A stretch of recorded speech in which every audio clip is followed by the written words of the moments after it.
Hello, we are going to talk about how to pronounce the sounds of letters as you teach them.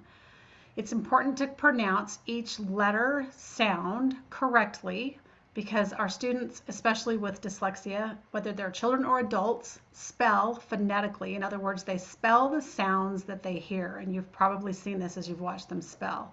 So if you add anything to a sound, they're going to spell it that way. And we'll talk about more what that means as we move along.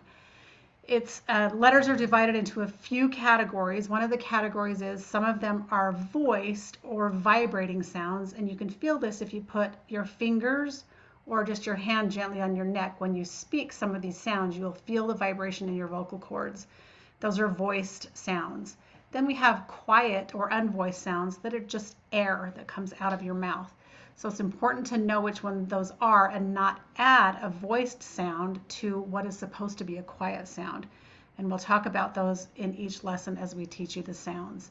So it's important to understand the differences. Also, some sounds are shorter sounds and some sounds are longer sounds. For example, the letter sound T is a very short sound. That was the sound for the letter T. The sound for the letter M is and you can draw that out for a long time. So the ones that you can draw out are easier for them to learn because you can emphasize that as you carry it out. So the short sounds are a little bit more difficult, especially the ones that are pronounced in our throat, like K for the C or the K sound. So make sure that if you are struggling, if your student is struggling with those sounds, to have them look at you as you're saying the sounds and watch your mouth and learn to exaggerate your mouth as you're speaking them. So you can also teach them to put their hand on their throat to listen, to feel for the vibration part. So we will go through the sounds for each lesson in level 1 at this point. So in lesson 1, in level 1, we first teach the vowel sound A, which is for the letter A.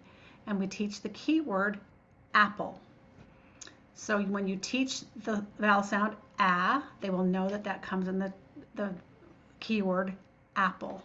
When you pronounce vowels, they are the most difficult for the students to listen to because they sound similar. So there's something that we call the vowel valley, and it talks about how your mouth moves.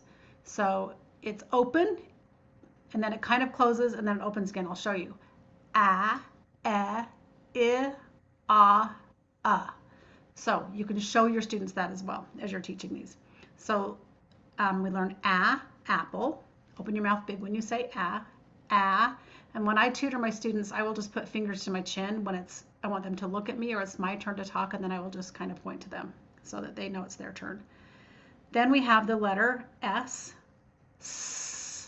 That is a quiet sound. There's no vocal cords with that. The letter M, that's a vibrating sound. If you place your fingers here, you can feel it vibrate. It's also a longer sound. T for T, T is a quiet sound. There's no voice that goes. So on the T, you don't want to add the at the end. A lot of people pronounce the letter T as T. You can't do that because the kids will hear T, and that's how they'll spell it. So we don't want to add an extra sound to the end. The easiest way to understand some of these shorter sounds is to listen to how you pronounce them at the end of a word. For example, bat. It's just T. If you said bat, wouldn't be the right word. So that's one way you can check. So the word isn't bat, it's just bat. So T is just T. It's just air. The next letter is P. For P, also a quiet sound or an unvoiced sound. There's no sound, it's just air. Again, like in the word tap, you don't say tap, it's just tap. Then we have the letter R. It's a longer sound.